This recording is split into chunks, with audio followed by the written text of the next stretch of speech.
Good morning. Good morning, good morning. Light crew, thank you for all of you that braved it in the warm weather. You could be in bed or having brunch outside or something, but that time will come soon enough for us.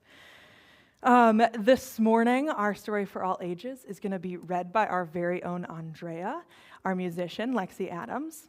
I'll be sharing a few words, and it should be a great time. So, to start, we're going to start with what we call our opening practice. So we're going to spend 2 minutes just in silence for you, whether that's prayer, whether that's centering, whatever that might look like. But if you would just join me in taking a few deep breaths and find a position in your chair that just communicates openness to others, to God, to yourself. And I'm going to read these words from the poet Rumi. Then I'll ring the bell, we'll sit in silence for 2 minutes, and I'll ring the bell again, marking the end of our time. So, your task is not to seek for love, but merely to seek and find all the barriers within yourself that you have built against it. One more time. Your task is not to seek for love, but merely to seek and find all the barriers within yourself that you have built against it.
Thank you for practicing with me. So next up, we are going to invite up our musician this morning, Lexi Adams.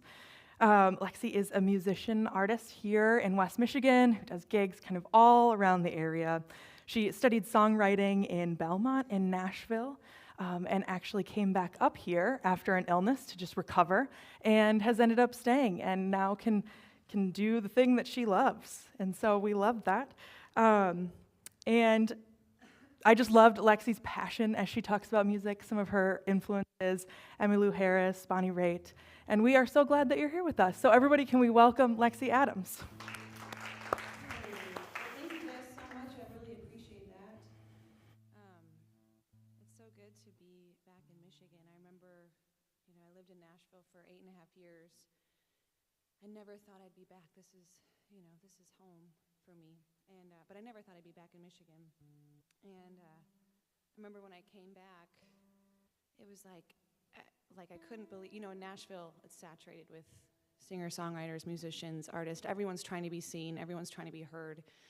And I remember coming back, and it was like any open mic I played, it was like everyone was there to see me. And then I had a performance, and it was like, family, friends, everyone was there to celebrate. And I was like, wait, what is this? I feel so seen. I feel so heard. I'm not used to this. So anyways, it's good to be back. This first song I'm going to play is a song called Mountain Mama. I wrote this when I first moved to Nashville. That was back in 2008. And I remember I was feeling, I just moved over 500 miles away from home, and I didn't know, what my purpose was, and just, I didn't feel like I belonged. And I remember just feeling this angst, within myself. And I looked at, the rolling hills, and I guess, there are some mountains kind of outside of Nashville, but just nature. And I remember thinking, man, they just seem so at peace, and I'm craving that. And they seem so close to God, and I don't feel that. So I wrote this song as a prayer. It goes like this.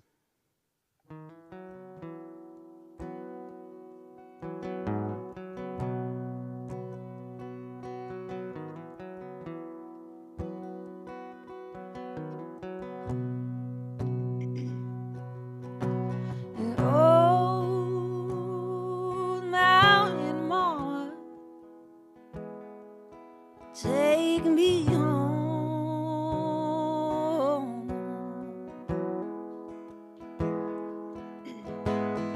Old mountain mama, take me home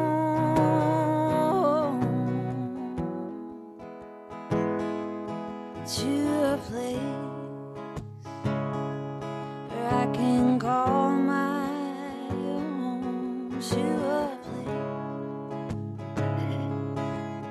where I belong, 'cause I'm crying on the inside without you by my side. And I'm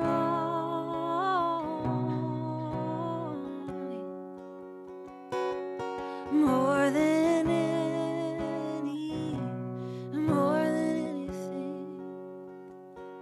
is to be free. Yeah, to be free.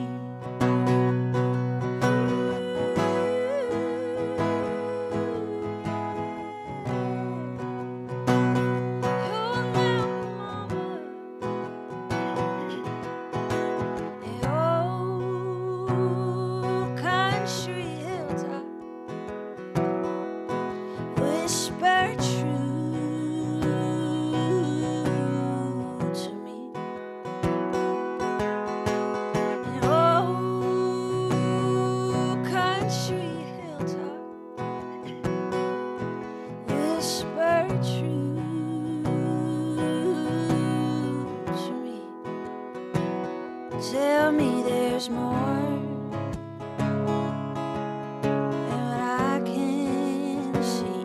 Tell me there's more than the fear in me. 'Cause I'm crying on the inside without you by my side. And I'm lost.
my side, and I'm longing more than anything to be free. Ooh, to be free.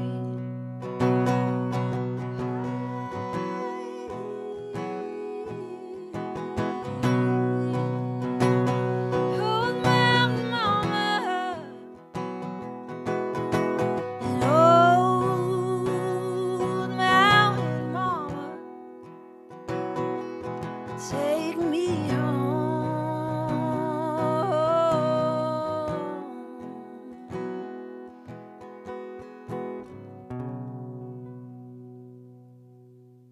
Hey, thank you so much.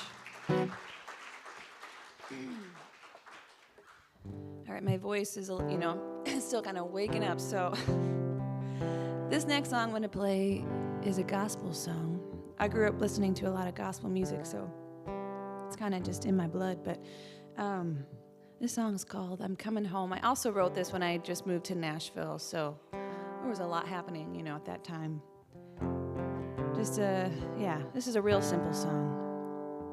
Let's see. Well, I've been broken, I've been heavy laden, carry my burden for far too long. See, I've been running in the wrong direction, lost my connection to my home. Yeah. Well, hallelujah, hallelujah, hallelujah. Will you carry me home? See, I've been fighting with these bolts of lightning. It struck my body, aching bone, yeah. But then you came to me and you said this is the way, yeah. So I followed that light back home. Now I'm singing hallelujah, hallelujah, hallelujah. I'm coming home, yeah. Well, hallelujah, hallelujah, hallelujah. I'm coming home. Yes, I'm coming. Yes, I'm running. I'm coming. I'm coming home. Yeah. Yes, I'm coming. Yes, I'm running and I'm coming. Well, I'm coming home. Hallelujah, hallelujah, hallelujah, hallelujah. I'm coming home. Yeah. Well, hallelujah, hallelujah, hallelujah. Well, I'm coming home.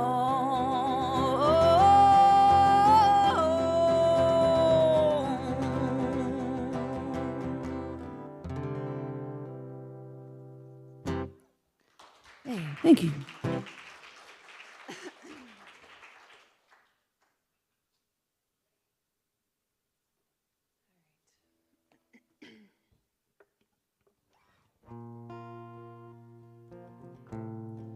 This next song is a song,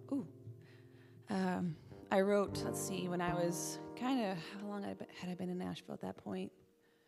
I don't know, like 7 years.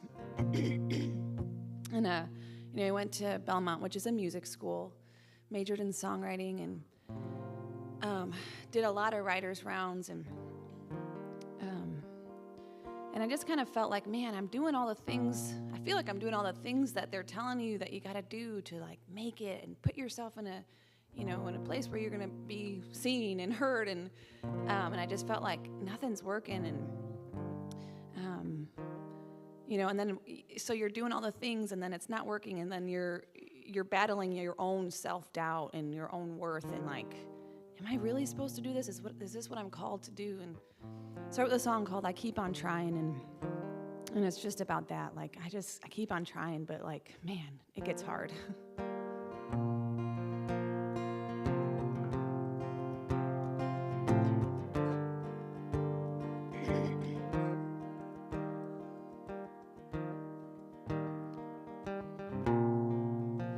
I get scared sometimes. The fear, it paralyzes me. The fear, it makes it hard to see. Confusion, how it clouds my mind. Confusion consumes my time. But I keep on trying to keep my eye on the prize. But all I'm saying is it gets hard sometimes. I keep on fighting these demons inside. Boy, Joyce had it right. It's the battle of the mind, and the road gets long, and the weariness feels so strong. Frustrated with me, and the anger takes a hold of me. The anger makes it hard to see. Delusion, how it clouds my mind. Delusion consumes my time. Keep on trying to keep my eye on the prize, but all I'm saying is it gets hard sometimes. I keep on fighting these demons inside. Boy, Joyce had it right. It's the battle of the mind, and the road gets long, and the weariness feels so. I'll keep singing my song.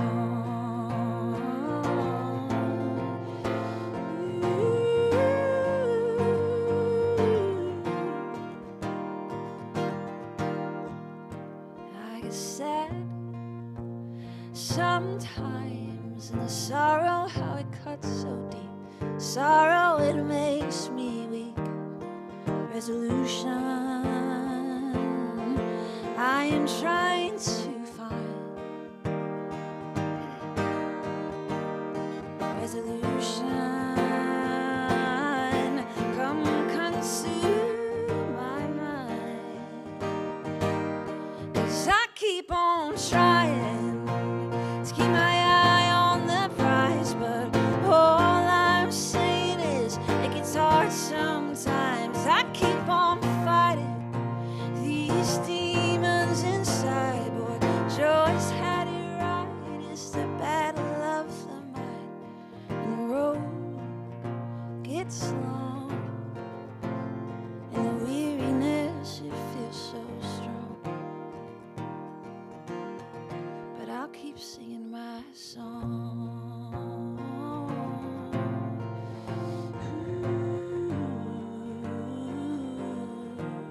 'Cause I keep on trying to keep my eye on the prize, but all I'm saying is it gets hard sometimes.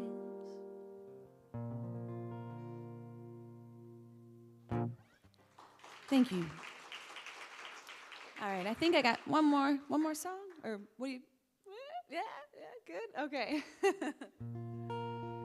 All right, this last song is a song about change. I was in a songwriting group during COVID, the beginning of COVID. It was like we met through Facebook, and every other week we had a song that was due. So we were given a word that was our prompt, and then we would take that word and write it however, use it however we wanted to. And so the prompt for this particular song was change. So this simple song about change. Change is hard, but it's good, and it's necessary. If you want to grow, you gotta go through the pain of change. And letting go of the old so a new story can be told. Might be different, it might be new, it might take some getting used to, but you're braver than you think. Make the change and then you'll see. Promise it won't be long, for you're the one singing this song to somebody who needs courage too. Change is inevitable, but so valuable if you want to get better. You have to weather and embrace all the seasons of change. Letting go of the old so a new story can be told. Might be different, it might be new, it might take some getting used to, but you're braver than you think. Make the change and then you'll see.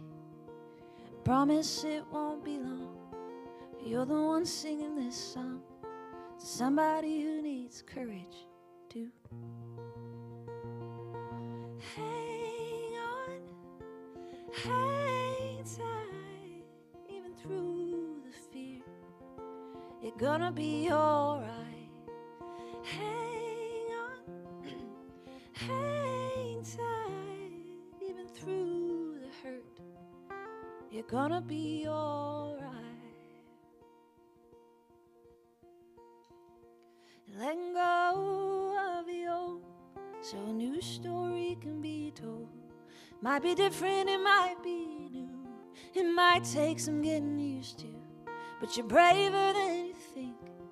Make the change and then you'll see. I promise it won't be long, you're the one singing this song to somebody who needs courage too.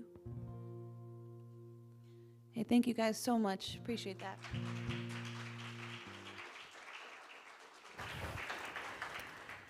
Thank you, Lexi, for sharing your voice and your gift, and let's give her one more round of applause. I think you said, this is a simple song every time, and then your fingers and your lyrics, and it was... So at Open Circle, we share stories for all ages, and this morning, our very own Andrea is going to be reading the story. So if you are young at heart, you want to feel young at heart today for one day only, or you want to get close enough to see the pictures, come on down. Nice. Good morning.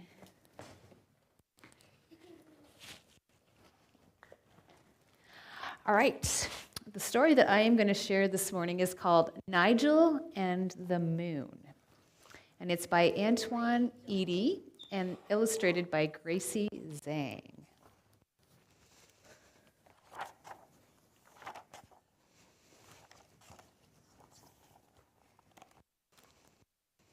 What do you see outside the window? Or what does he see outside the window?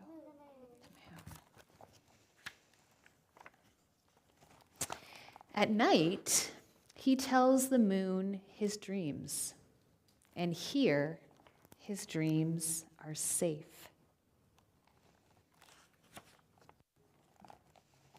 Hi, my name's Nigel, and I'm an astronaut, a dancer, a superhero,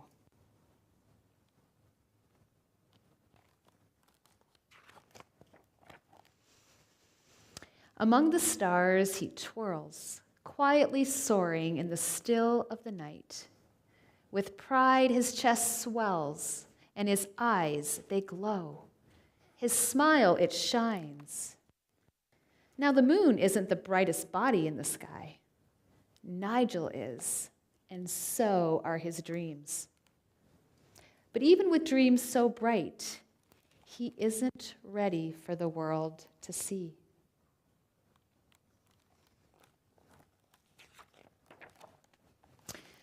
The first day of career week has arrived, and Nigel's school takes a trip to the library.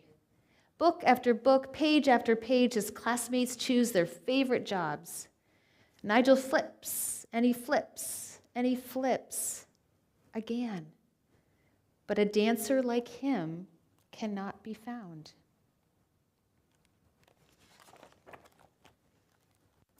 On the second day, his class shadows their parents at work. House after house, block after block, Nigel follows his mom. With feet planted on the ground, Nigel looks to the sky, and the distance from here to there grows larger still. Back in his bed, he searches for the moon. In the dark hue of the night, he finds it once more. And there, between the moon and him, his dreams are waiting. Tomorrow I'll tell the world, he says, yet he quivers at the thought. On the third day, the teacher asks, "What would you like to be when you grow up?" "A doctor, an engineer like my dad, a veterinarian." Nigel shrinks in his chair. I don't know. He can't bring himself to whisper the word superhero.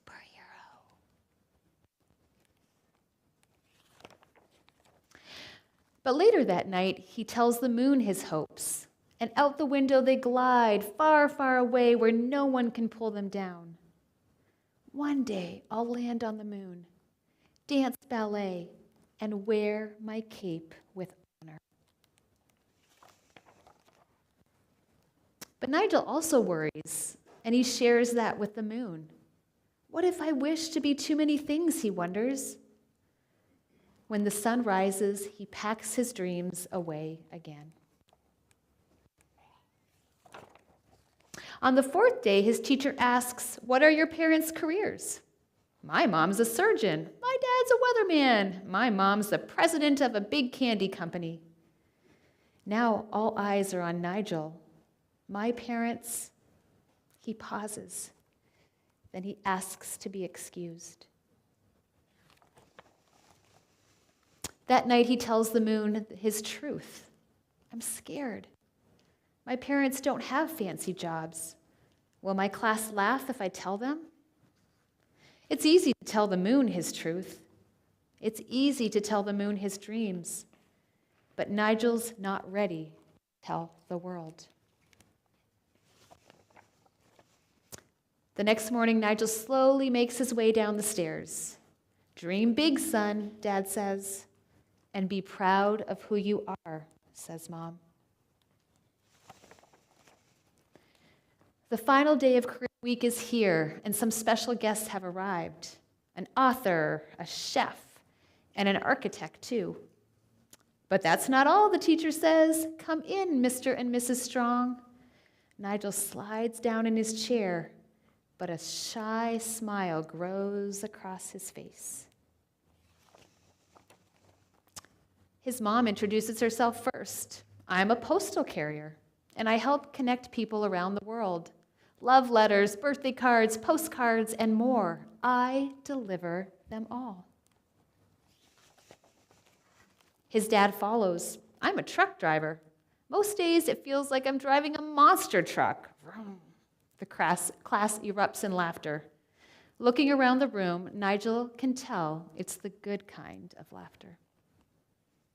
Above all, his dad adds, pointing at his son, "Raising Nigel's been the best job we've ever had."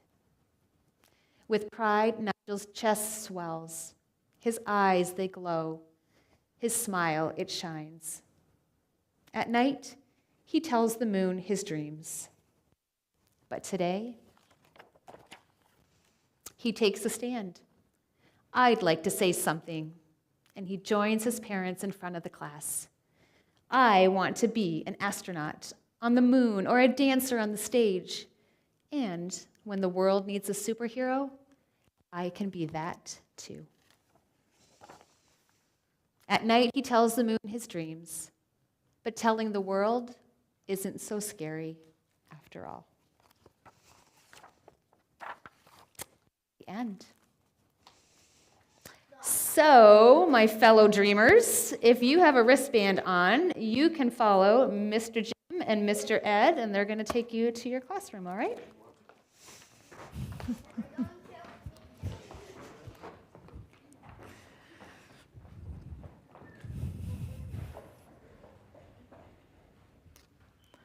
So next up, we are going to participate in a practice called standing circles.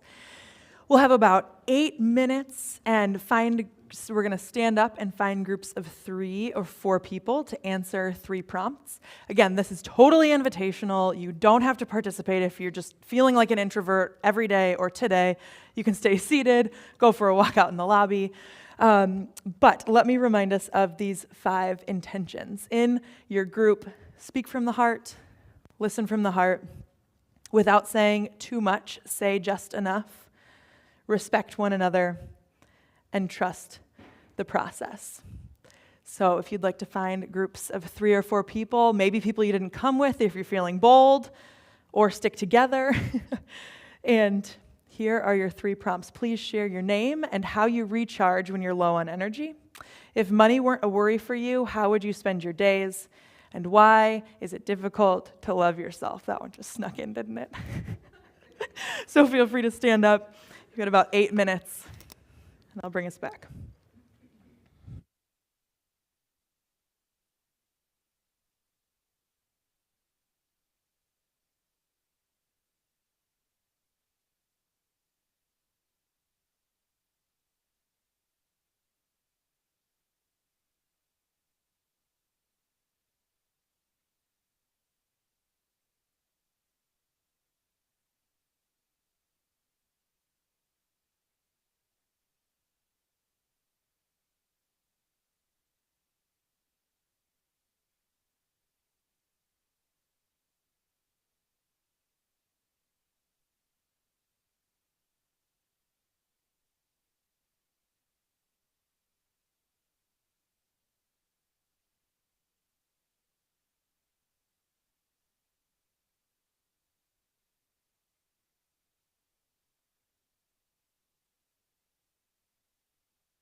take about a minute and wrap up your thoughts.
And then when you finish up, feel free to return to your seats.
Like, really wasn't a fair question to throw at everyone and say, you got 8 minutes. Oh, sorry, not sorry. So,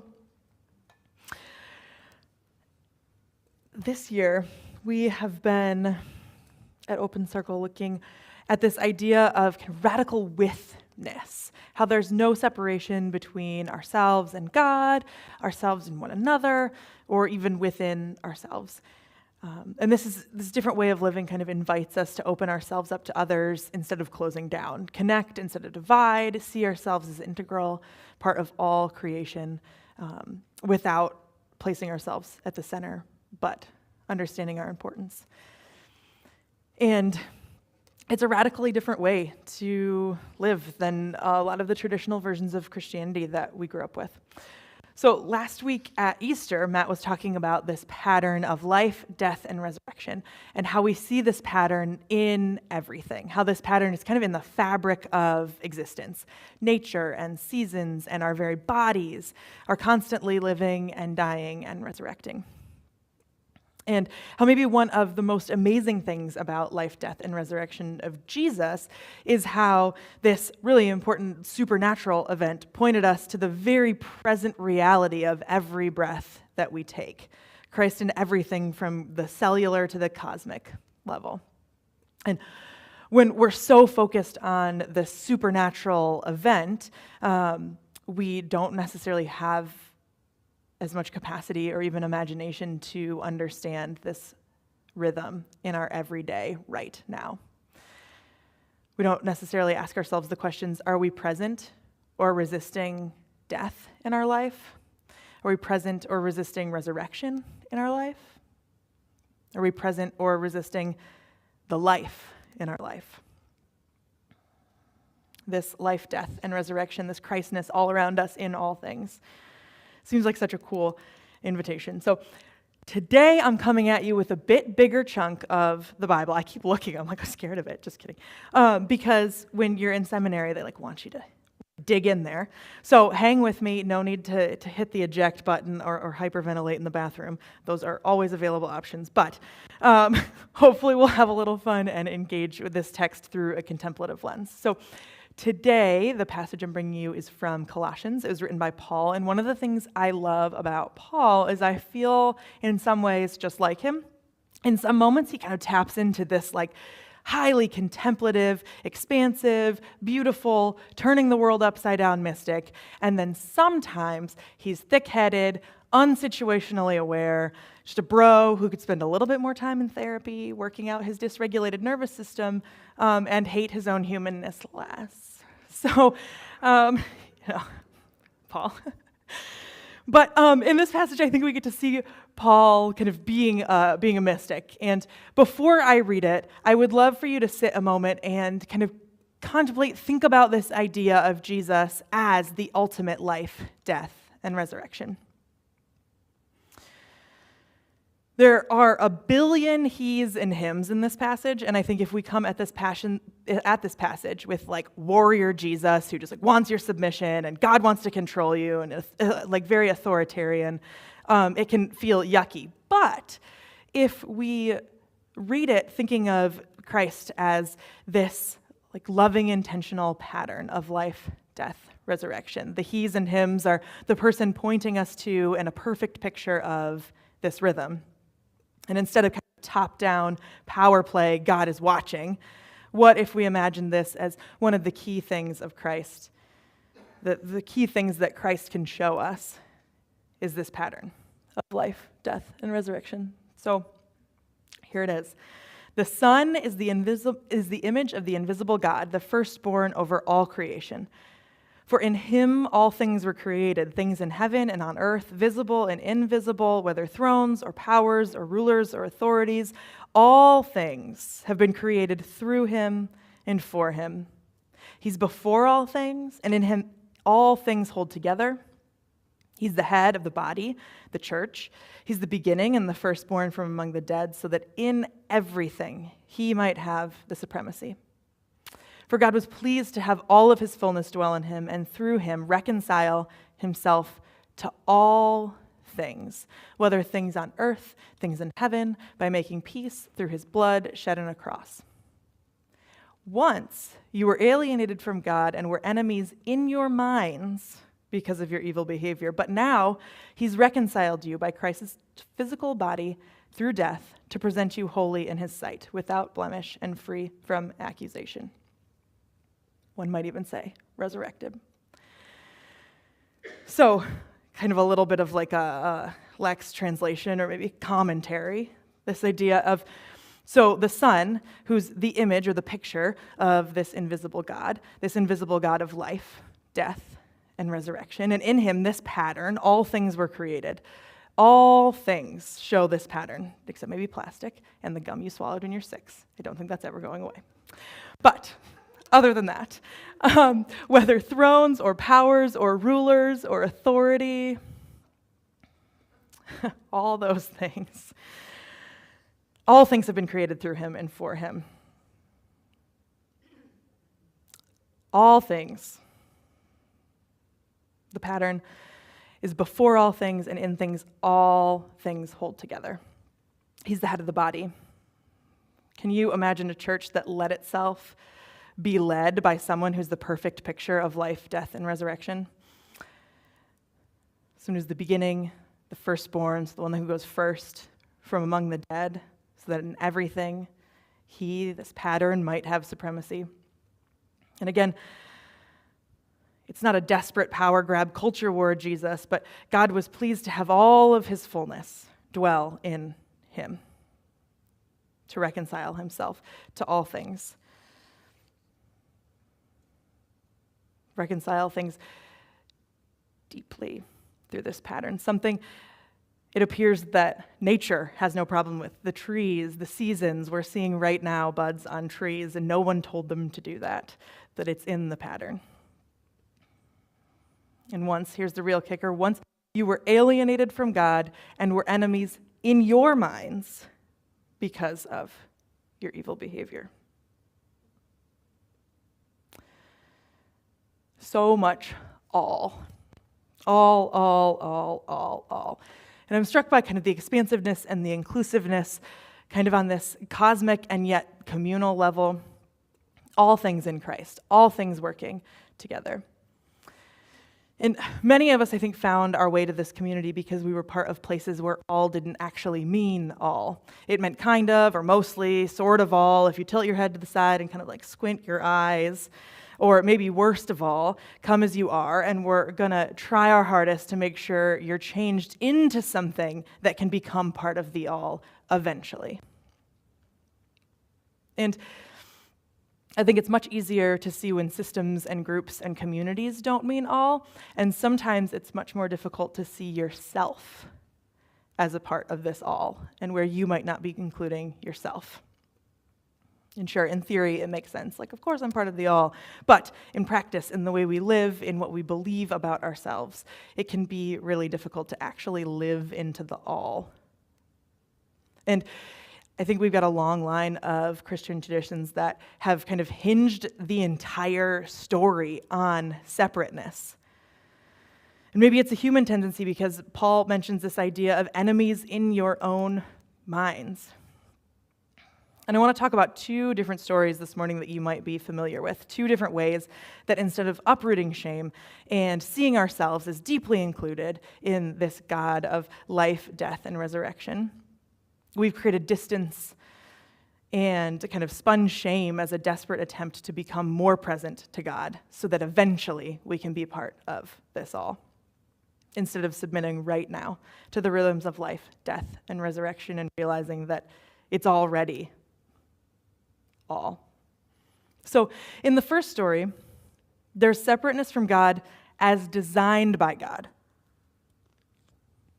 I'm sure some of our traditions might have found a way to make it like our fault, but not God's fault. But regardless, the bottom line is we're held at an arm's length from God, and it's an impossible chasm to cross because God is too good, we are too bad, there's nothing we can do, we have no agency.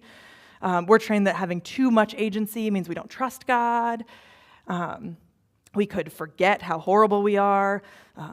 Too much confidence that we're already part of the all could mean that we lose dependence on Jesus. Too much focusing on working toward wholeness means we maybe don't understand what Jesus did for us. And it makes sense in this model because Jesus has kind of been trivialized into a get-out-of-jail-free card. We're never actually allowed to move towards wholeness for fear that Jesus will mean nothing. If there's no separateness from God and the only reason Jesus exists is to bridge this man-made chasm, then what's left? What's the point? For this Jesus to work, you have to hold on to separateness. Separateness is the foundation of reality. Separateness is the foundation of Christ, which sounds like a real bummer of a time. And in the second story, our agency begins to be returned to us. Right? We see our role in healing. We might start to understand the importance and engage in therapy or nonviolent communication. We might start to work through some of the religious trauma or just baggage that we experienced. In these places, we might begin to examine our privilege. We might see how race or gender identity, or sexuality have all impacted our lives in seemingly invisible ways. And we might see how our actions have prevented others from being a part of this all. We see how we've kind of created this cookie-cutter human experience and demand people to fit into it in order to be a part of the all. So maybe we go out, we begin to protest, or we remove ourselves from oppressive communities, or we start to care where we spend our money. We start to think about how we can care for the earth, and we form our lives around that. And in this model, Jesus is really important, right? Still someone who cared for the people in the margins, someone who took every chance to stand up against the empire, a brown man who was senselessly murdered by the state. Jesus is the ultimate activist. However, in this place, it still feels like we can never do enough because we're so obsessed with calling for the death of the empire, which, don't get me wrong, is a good time, but the pattern comes together: life, death, resurrection, life, death, resurrection. All of it together, and imbalance leads to exhaustion. When you're so obsessed with death, what life and resurrection are you being present to? When you're only driven by being present to the death of power, what's left? There's always another thing to protest. There's always another way that you haven't considered your privilege enough. There's always another therapeutic method that could make you more present in relationships. There's always another unethically sourced item in your everyday life. There's always new language about gender identity that you just learned about. Always, always, always. And you can never keep up. And while it's for great causes, so necessary, the obsession with death detaches us from our own humanity, from seeing the pattern of Christ, this life, death, and resurrection, because we'll never be able to do enough. So we keep ourselves from this idea of all, because we're certain that we're just not quite there yet.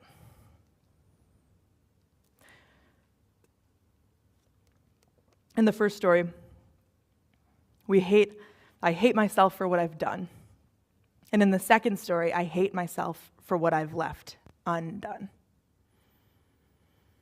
Now, maybe hate is a little bit of an overdramatic word, and if that doesn't connect with you, then plug in whatever word works. But in the first story, I hate myself for what I've done, namely just being born, because apparently being human is a bummer. And in the second, I hate myself for what I've left undone, because there's always something more. Never, ever, ever, ever fighting enough. And both are cycles that are impossible to get out of. Both are cycles that are in opposition of seeing yourself as a part of the all. And we can kind of just get trapped in either of them. Each story traps us in our own way. For the first story, we're trapped by the shame of leaving the bounds of Jesus, or trapped maybe by the shame of loving yourself too much. In order to get out of the work of understanding ourselves, as part of the all, we invented things like total depravity, which is just a fancy way of saying that humans are inherently bad. And those were just places that we could hide our own self-hatred and make them socially acceptable. And then anything that tries to name us as connected to God and not separate is treated like an enemy. It's choked off. And for some of us, it was twisted so deep inside. If someone suggested to love yourself more, maybe be more proud of something that you did or something you were a part of, that you might be enough exactly as you are, the voice in your head might have sounded like they just don't get it. They're led astray by their flesh. They see with the eyes of the world. But maybe you also remember this feeling, this constriction or maybe pit in your stomach or whoosh to your head, because your whole body is essentially having an active trauma response against this view of self, the way that you're trying to make yourself an enemy in your mind. Though your mind is trying its hardest, your body is trying to kind of physically reject this self-hatred, because your body remembers, God remembers that you carry this allness, you carry this pattern of life, death, and resurrection. And even if you were conditioned otherwise, again, your body did not forget. God did not forget. And I think we got to continue, if that is part of your story, to offer ourselves endless grace, because it makes sense, right? In that place, in that system, Jesus only has power in separation. Jesus only has power if you don't see yourself as part of the all, because the only thing Jesus does is fix that separation from God.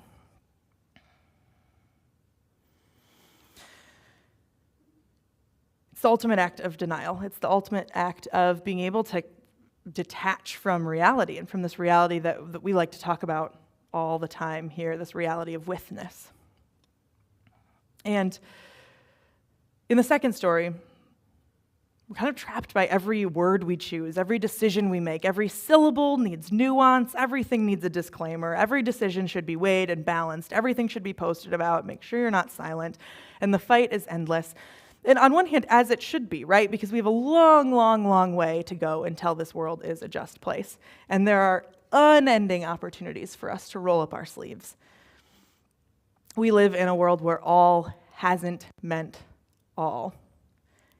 And we're just learning now how we might have directly contributed to some of those systems. Maybe we're haunted by some conversations we had, decisions we made, communities we were a part of.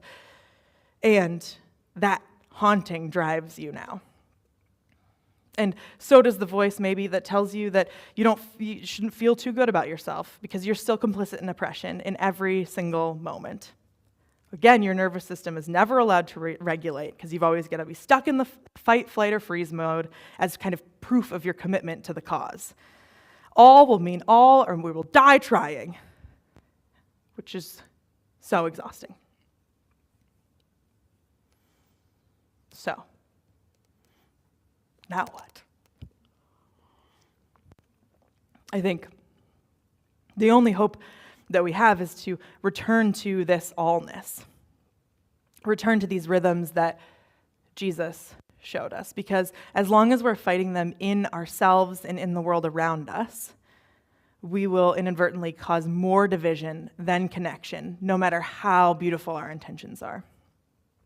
So I think it's an invitation to start paying attention to the life and the death and the resurrection right here in our own lives, learning to honor that in others, in God, in the world, in ourselves, and start examining our resistance to accepting them. Examine our resistance to accepting that we're a part of this all. Sit down and have a conversation with whatever voice is in your head that's saying, well, oh, but she doesn't know me.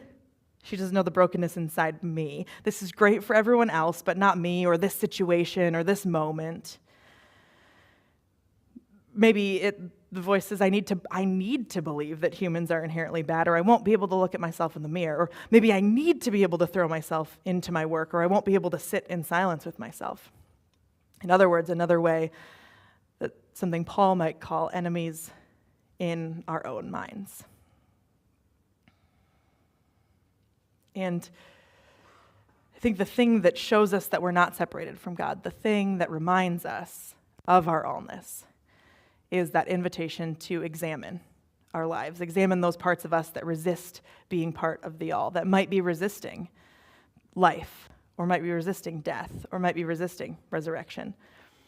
So we get so tangled in shoulds and coulds and trying to be something we aren't, something we believe that's better or more complete than we are right now. And it's so easy to pick up ideals from literally anywhere and reach for those instead of resting in yourself and that you're already a part of this all. And that frenzy inside will continue until we can rest, until we can be present to the life, death, and resurrection. And I don't think this is easy work, right? It's some of the hardest work that we'll ever have to do because the work takes time. And I know it sounds like a little woo-woo, but it isn't really, because I think it's relatively practical. You can start by asking in your life, what's out of alignment? Asking the deep, difficult questions, what's out of alignment? And it's not as if that answer is going to magically heal a relationship or unwind you from addiction, but it's the beginning to the transformational work. As you look at the things that you might be clinging to, is it something you should resurrect? Or are you trying to drag resurrection into something that's dying and it's time to let go? Or are you trying to hold on to death when resurrection is at hand and there's something new that can be here?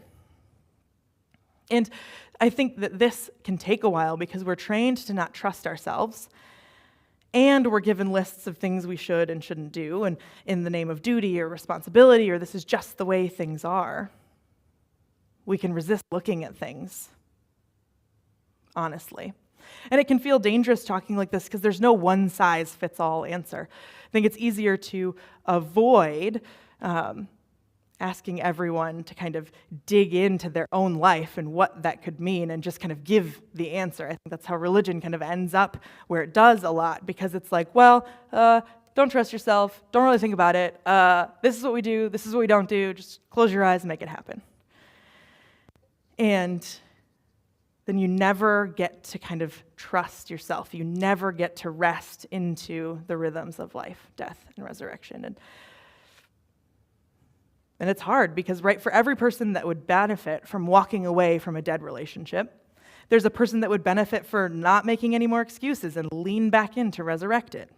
Or for every person that would benefit from maybe living a little more, have another drink, stay out another hour, don't turn that homework assignment in. There is another person that would benefit from adding more responsible rhythms in their life, or maybe some go as far as admitting that they are an alcoholic and seek help. For every person that could open up more, that could trust someone as a friend, that could connect more, share more of their story, there's another person that should probably spend less time looking to others and sharing every thought and every word that comes to their mouth and gathering 1,000 opinions and just learn to trust themselves instead of decide. There's no right answer for any of us. There's only us, you and me, learning how to be present to the rhythms that Christ calls us into. Learning to accept that we're part of the all. We're worth it. We can believe ourselves. We are enough. We don't have to have it all figured out, but we can be just a little bit more present to the life, death, and resurrection around us. And I'm such a believer in kind of this deep inner work before we turn outward. And I think sometimes we can experience some pushback to that because, again, we have these narratives in ourselves that we're not supposed to be selfish. We're not supposed to turn inward because the world needs so much from us. But maybe the world doesn't need more people spinning out in self-hatred, unknowingly trying to prove their worth, people who are wounded and kind of gushing all over everyone, but trying really hard to buckle down and prove they care enough to change the world. We know you care enough about the world. Do you care about yourself? Do you care enough to come rest in the rhythms of life, death, and resurrection and be honest with each of them?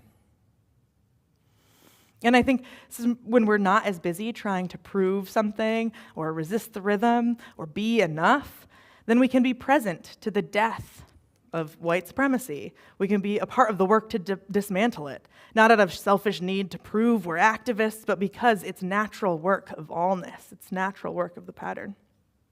Or we can be present to the resurrection of the transgender community, those folks who are bringing our ideas and understanding of gender back to life in fresh and rewoven ways.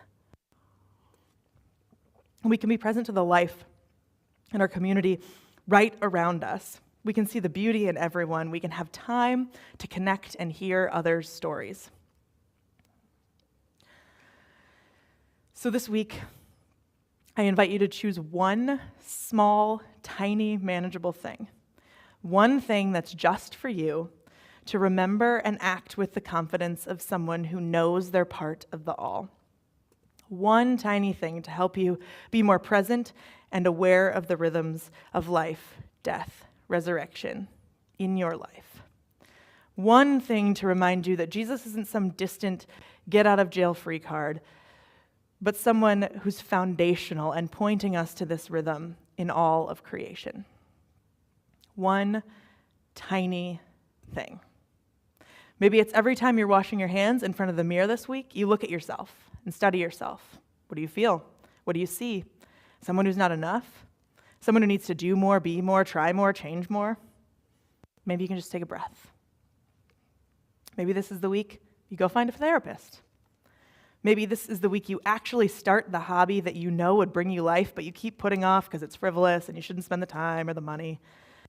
And instead, you can just delight in yourself.